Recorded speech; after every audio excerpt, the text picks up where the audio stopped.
ሴቶች አትፈራም የምትሉኝ ሰዎች ያልተሰጠኝን ከየት ላምጣ? እግዚአብሔር ለኔ የፍርሃት መንፈስ አልሰጠኝም። ፍርሃት እኔን ሊያስፈራራኝ አይችልም። በዓለም ካለው ይልቅ በእናንተ ውስጥ ያለው ታላቅ ነውና ተብለናል። ከዚህ የተነሳ በየትኛውም ኃይል ላይ በስልጣን መገለጥ እንችላለን።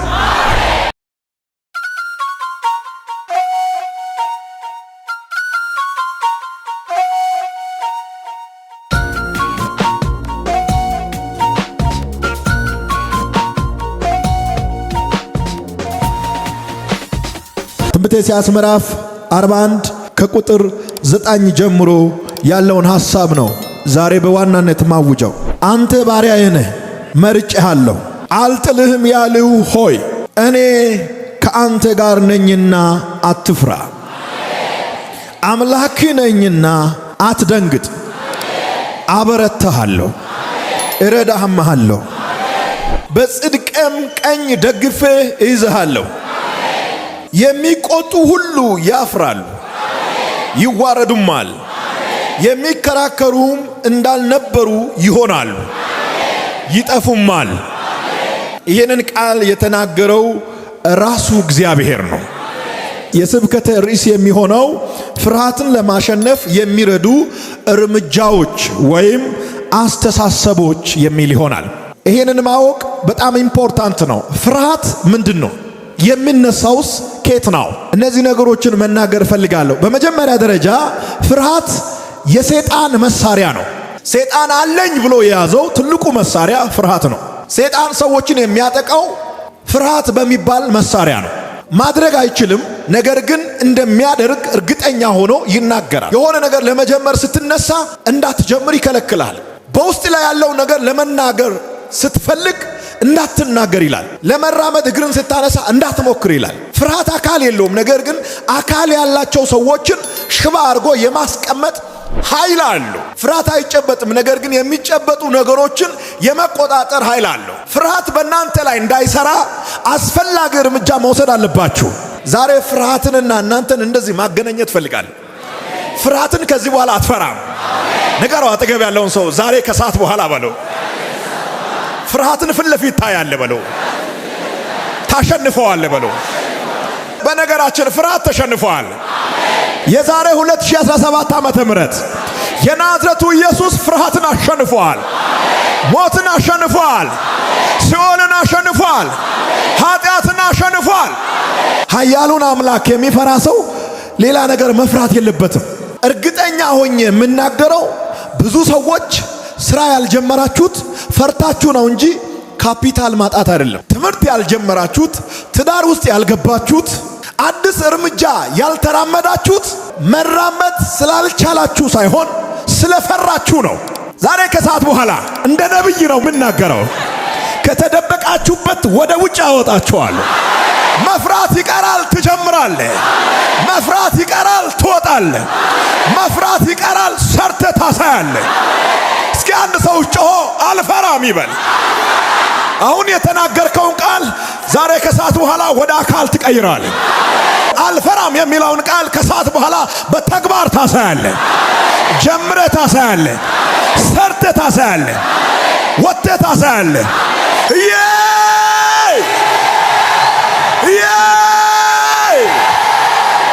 መነሻ የሚሆን ነገር ይዛችሁ ነገር ግን ፈርታችሁ የተቀመጣችሁ ሰዎች አላችሁ። መውጣት እየቻላችሁ፣ መስበክ እየቻላችሁ፣ መመስከር እየቻላችሁ ስለ ጌታ ኢየሱስ ክርስቶስ እንድትመሰክሩ መንፈስ ቅዱስ ከውስጣችሁ ላይ ወደ ውጭ እየተናገረ እያበረታታችሁ ውጣና መስክር እያለ አገልግል፣ ጊዜ ደርሷል፣ ሂድ፣ ተንቢ፣ መስክር፣ ውጣ እያለ ኮብልስቶኑን ፈርታችሁ የቆማችሁ፣ ጥፊውን ፈርታችሁ የቆማችሁ፣ ስድቡን ፈርታችሁ የቆማችሁ ሰዎች፣ ስድብ በነገራችን ለመጀመሪያ ጊዜ ነው የሚያሳምመው እንጂ ሁለተኛ ቀን ቅቤ ይሆናል። ልበላችሁ፣ ወይ ትነካለህ ወይ ትነካካለህ።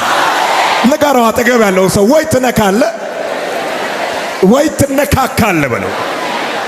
አቻማሱና ለፓራቦሶ ወይ ትነካለህ ወይ ትነካካለህ። ከዚህ በኋላ ፈርቶ ብርድ ልብስ ውስጥ መተኛት የለም። ከዚህ በኋላ የሚመጣው ትውልድ የሚፈራ አይደለም። ከዛሬ ጀምሮ መፍራት የሚባል ነገር በሕይወታችሁ አይሰራም። ከዛሬ ጀምሮ ፍርሃት በአገልግሎታችሁ ላይ አይሰራም። ፍርሃት በትዳራችሁ ላይ አይሰራም። ፍርሃት በቢዝነሳችሁ ላይ አይሰራም።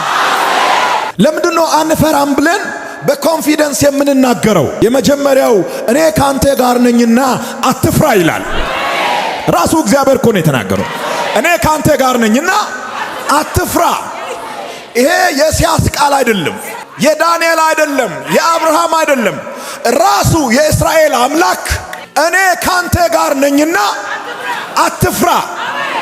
ፈርተ የያዝከውን ኤነርጂ ከዛሬ ጀምሮ አውጣ። ምንም አይመጣም፣ አውጣ ነው ያልኩ። መመስከር ትፈልጋለህ? አሁን ስትሄድ ታክሲ ውስጥ ቀጥ ብለህ መስክር።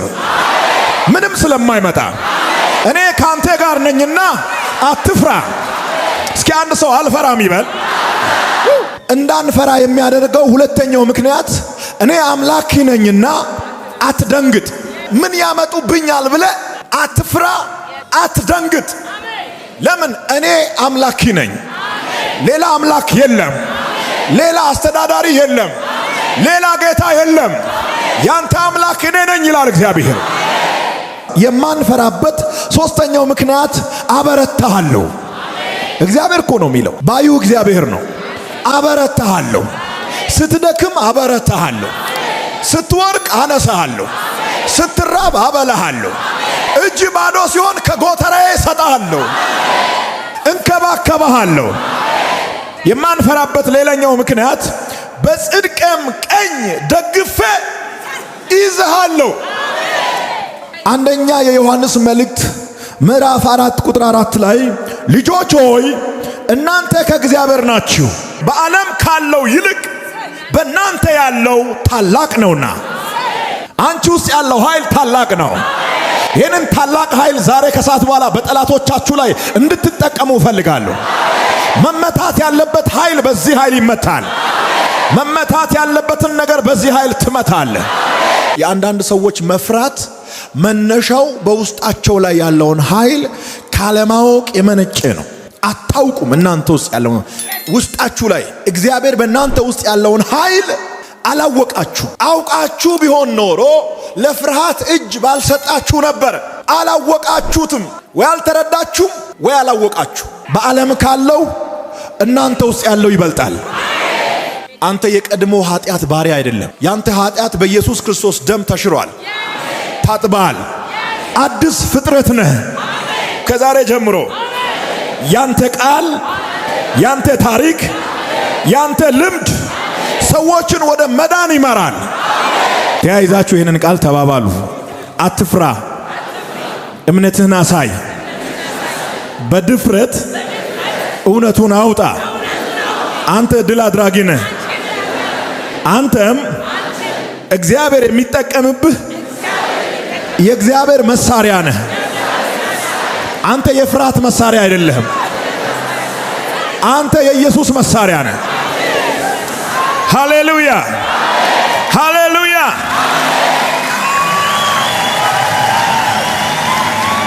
አንተ ውስጥ እውነት አለ። አንቺ ውስጥ እውነት አለ። እኛ ውስጥ እውነት አለ።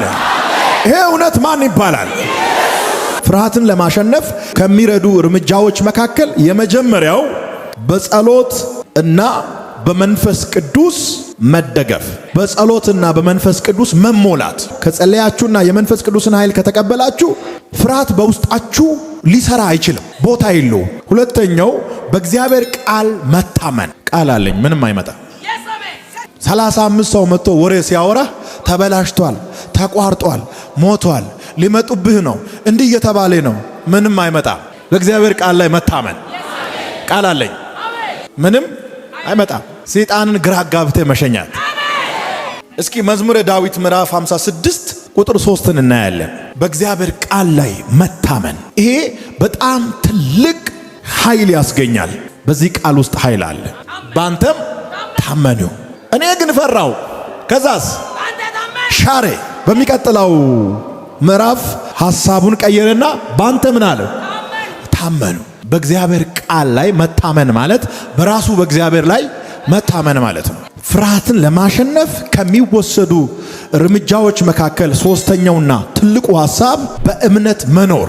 እምነት ዓለምን ያሸነፈ ትልቅ መሳሪያ ነው። በእምነት የማይሸነፍ ነገር የለም። ፍርሃት ብዙ ጊዜ ከጥሩ እምነት እጥረት ይመነጫል።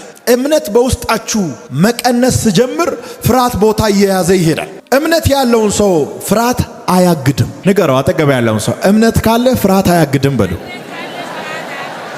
ድገምልኝ። ፍርሃትን ከምናሸንፍባቸው መንገዶችና እርምጃዎች መካከል አራተኛውና ሌላኛው ፍርሃትን በቃል ምን ማለት መቃወም። መዝሙረ ዳዊት ምዕራፍ 118 ቁጥር 6 ምንድነው የሚለው ይሄ ክፍል? እግዚአብሔር ረዳቴ ነው፣ ምን አልልም፣ አልፈራም። ሰው ምን ያደርገኛል? ራሱ ዳዊት ለፍርሃት ነው የሚናገረው። እግዚአብሔር ረዳቴ ነው፣ ከዛስ አልፈራም፣ ሰው ምን ያደርገኛል? እንደውም ከዚህ ስትሄድ አረማመድን ቀይር። ዝም ብለህ አስፋልቱን ሰፋ አድርገህ ያዘው። ሰው እስኪ ምን እንደሚያመጣ ያለ እንዲህ ብለህ አትሄድ፣ እንደዚህ ብለህ ምናምን ሰፋ በል። ይሄን የሚያክል መንገድ ይዘህ ሂድ፣ እንደዚህ ምናምን። ሰው እስኪ ምን እንደሚያመጣ ያለ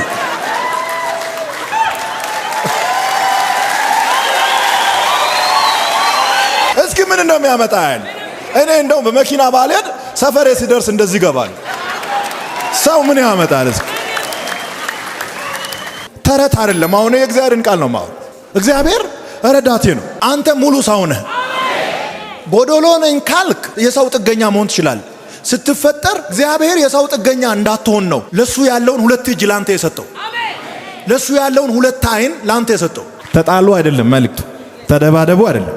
በራሳችሁ ህይወት ግን መወሰን አለባችሁ። አራተኛው ፍርሃትን በቃል መቃወም። አውሩት። ቢያንስ ከተግባር የሚቀድመው ቃል ነው።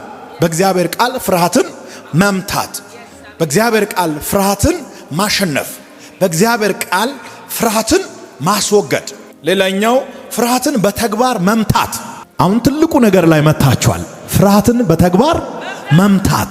ፍርሃትን ለማሸነፍ ያለውን ፍላጎት አውጥቶ ማሳየት። በማን ላይ? በራሱ በፍርሃት ላይ። ይሄ ማለት ምን ማለት ነው?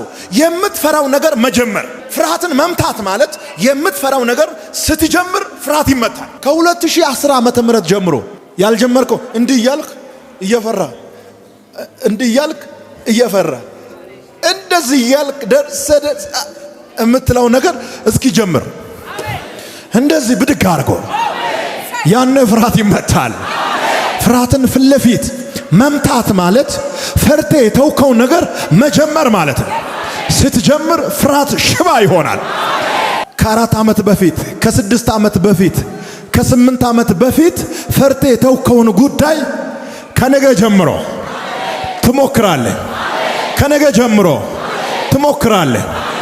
ትሞክራለህ ብቻ ሳይሆን ጀምረህ ታሳያለህ። ጀምረህ ብቻ ሳይሆን ጨርሰህ ታሳያለህ። ፍርሃትን ለማሸነፍ መንፈሳዊ ኃይል መጠቀም። ገንዘብና ሀብት ስላለ የሆነ ነገር ስላለ ፍርሃትን ማሸነፍ አትችልም። ፍርሃትን ማሸነፍ የምትችለው በመንፈሳዊ አቅም ብቻ ነው። የመጽሐፍ ቅዱስ ክፍል ሁለተኛ ጢሞቴዎስ ምዕራፍ 1 ቁጥር 7 አብረን እናያለን። እግዚአብሔር የኃይልና የፍቅር ራስንም የመግዛት መንፈስ እንጂ የፍርሃት መንፈስ አልሰጠንምና። ዋስትና ባለው ሰው ህይወት ላይ ፍርሃት ምን ይሰራል? በአንድም በሌላም በፍርሃት የተጠቃችሁ ሰዎች፣ በየ5 ደቂቃ በየ1 ሰዓት ልዩነት በፍርሃት የምትጠቁ ሰዎች ፕሊዝ ይሄንን ቃል ያዙ። እግዚአብሔር የፍርሃት መንፈስ አልሰጣችሁም። ይሄንን የፍርሃት መንፈስ ከእግዚአብሔር አልተቀበላችሁም። ከእግዚአብሔር ያልተቀበላችሁትን ጉዳይ፣ ከእግዚአብሔር ያልተቀበላችሁትን ነገር በሙሉ ከየት እንደተቀበላችሁት ለሰጣችሁ አካል መልሱ። ከውስጣችሁ አውጥታችሁ መልሱ። ከሰውነታችሁ ላይ መልሱ። ከአእምሯችሁ ላይ መልሱ። ከትዳራችሁ ላይ መልሱ። ከቢዝነሳችሁ ላይ መልሱ። ማድረግ የምትፈልገው ነገር አለ። መስራት የምትፈልገው ስራ አለ። እግዚአብሔር መከናወንን ይሰጣል። ዛሬ ከሰዓት በኋላ ጸልያለሁ። አዳዲስ ነገሮችን የሚጀምሩ ሰዎች አሉ አለኝ ጌታ። ታያላችሁ። ይህን ቃል ዝም ብዬ አይደለም የተናገርኩት። መንፈስ ቅዱስ ውስጤ ላይ አስቀምጦ ተናገር ብሎኝ ቃል ሰጥቶኝ ነው የተናገርኩት። በሚቀጥለው ቀን አስደናቂ የሆነ ነገር ትጀምራለህ። እስኪ ጀምራለሁ በሉት። ጀምራለሁ። እየፈራ 30 ዓመት፣ እየፈራ 40 ዓመት፣ እየፈራ 50 ዓመት፣ እየፈራ 70 ዓመት፣ እየፈራ 80 ዓመት እየፈራ መሞት አያስጠላም? በጣም ያስጠላል። የሆነ ዘመን ፈርታል፣ አሁን አትፍራ። የሆነ ጊዜ ተገድባል፣ አሁን አትገደብ። የሆነ ዘመን ቆመሃል፣ ስልጣን የሌለው አካል እንድትቆም አዞ። አሁን ግን ጌታ እንደዚህ ይላል፣ ተራመድ። ሰው ምን ያደርግልኛል? እንደ ዳዊት ተናገር። እግዚአብሔር ረዳቴ ነው፣ እግዚአብሔር ረዳቴ ነው። ሰው ምን ያደርግልኛል? በጣም ብዙ ሰዎች ይሄ ቃል የኔ ነው እያሉ እንደሆነ ይሰማኛል። ይሄ ቃል እውነት ነው፣ ፈርቼ ነው የተቀመጥኩት ያላችሁ ሰዎች ቃሉ ከነካችሁ ዛሬ ከሰዓት በኋላ ጀምሩ። ዛሬ ከሰዓት በኋላ ያልጀመሩ ሰዎች እንዲጀምሩ፣ ጀምሮ ያቋረጡ ሰዎች እንዲቀጥሉ፣ እየሄዱ ያሉ ሰዎች ደግሞ እንዲፈጥኑ ጸልያለሁ። እስኪ አንድ ሰው ከኔ ጋር የኔ ጉዳይ ይፈጥናል ይበል። ድገሙልኝ። የኔ ጉዳይ ይፈጥናል።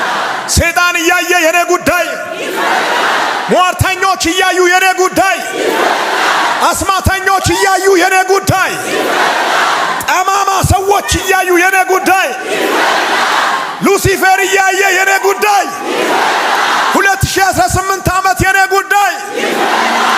የኔ አገልግሎት ይፈጥናል። የኔ ሥራ ይፈጥናል። የቤተሰቦቼ ጉዳይ ይፈጥናል። መንፈሳዊ ነገር ይፈጥናል። ምድራዊ ነገር ይፈጥናል። የሚታየው ይፈጥናል። የማይታየው ይፈጥናል። ሃሌሉያ ሃሌሉያ።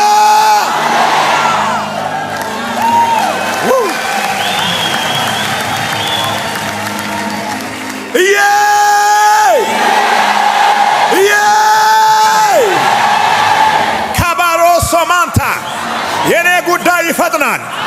ይኸው ቃል ወጥቷል፣ ቃል መጥቷል።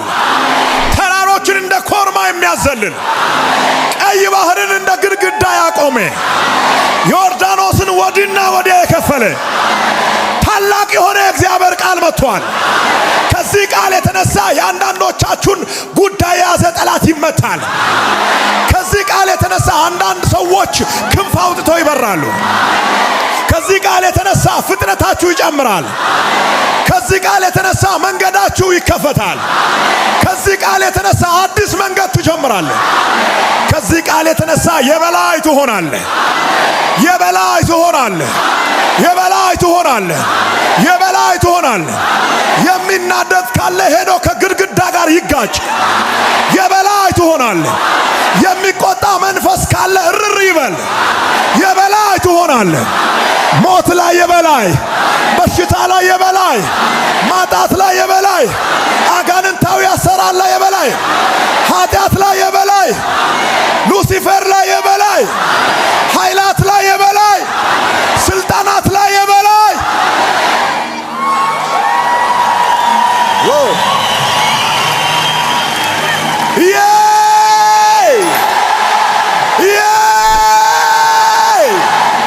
ለሁለት ሰው ለሶስት ሰው ነገር እኔ የበላይ ጠላት ስማ፣ እኔ የበላይ እኔ የበላይ እኔ የበላይ ነኝ። ሰይጣን ይላችሁ በፎቶአችሁ ላይ፣ በልብሳችሁ ላይ፣ በትሬድ ላይሰንሳችሁ ላይ ደም እየረጨ አመድ እየበተነ እያወጀ ነው አይደለ? አንተ ከድግምት በላይ ነህ፣ ከሟርት የበላይ ነህ። ምንም አይነት ነገር አንተ ጋር ሲደርስ ከጫማህ በታች ይሆናል። የማንታቦ ሴፓቦ ሃሌሉያ። እግዚአብሔር ለኔ የፍርሃት መንፈስ አልሰጠኝም። እግዚአብሔር ለኔ የበታችነት መንፈስ አልሰጠኝም። እኔ አልቀበልም። ላጋሳራዋናዶ ይላል እንግሊዘኛው።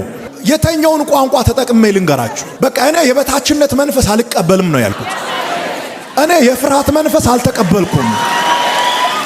እግዚአብሔር ለኔ የፍርሃት መንፈስ አልሰጠኝም። ለምን እንደ ሌሎች አትፈራም የምትሉኝ ሰዎች ያልተሰጠኝን ከየት ላምጣ? እግዚአብሔር ለኔ የፍርሃት መንፈስ አልሰጠኝም።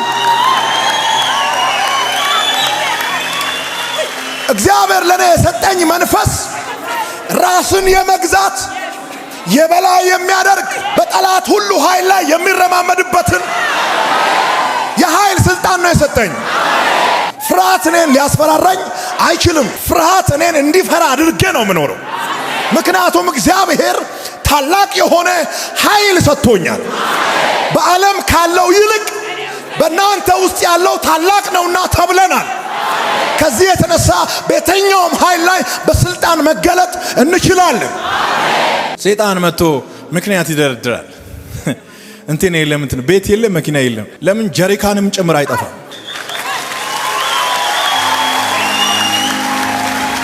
ቤት ውስጥ ያለው ጀሪካን ከሆነ ጀሪካኑንም ናና ውሰድ። የኔ ድፍረት የመጣው ከሚታየው ነገር ላይ ሳይሆን ከማይታየው ዓለም ነው። ባለው ነገር ላይ ተደግፌ አይደለም ድፍረት ያገኘሁት። የኔ ድፍረት የመጣው ከመንፈስ ዓለም ነው። አትፍራ የሚል ቃል ከጀርባዬ ላይ ስላለ ነው። እረዳለሁ አበረታለሁ የሚል ቃል ስለደገፈኝ ነው። እኔ ካንተ ጋር ነኝና አትፍራ የሚል ቃል በላይ ላይ ስለታተመ ነው። ትልቅ ስትሆን ሰይጣን ይተዋል የሚባል ታሪክ የለም። ትልቅ ስትሆን ትልቅ ጀነራል ይላካል እንደ አንተ ጋር መጥቶ ማያውቅ። አሁን ዝም ብሎ ይሄ ቡዳ መንፈስ ዝም ብሎ ይሄ ምንድነው ይሄ በዶሮ ኩስ በርግብ ኩስ ምናምን በዶሮ ጉበት የሚሰራ ድግምት ነው አይደለ? ትልቅ ስትሆን ፋብሪካ ቢኖርህ የሆነ ትልቅ ሪል ስቴት ቢኖርህ የሆነ ካምፓኒ ባለቤት ብትሆን በሬ ይታረዳል። ደግሞ ባንተ ስም በሬ ይታረዳል። አሁንማ የዶሮ ካካ ነው። በዛ ነው የሚያሰሩት ምንም አያመጣም ብሎ እግዚአብሔር የሥራቸውን ይስጥ። ትልቅ ስትሆን ትልቅ ድግምት ነው የሚጀምረው። ትልቅ ስትሆን ትልቅ ወረኛ ይመጣል። ትልቅ ስትሆን ትልልቅ እንትኖች ይመጣሉ። በግራም አሉ በቀኝም አሉ። በግራ ያለው ወደ ግራ፣ በቀኝ ያለው ወደ ቀኝ። ከፊት መሆን አይችሉም። ለምን? ድንጋዩ እንዳያሰናክል መላእክቶችን አዛለሁ ብሏል። መቆም አይችሉም።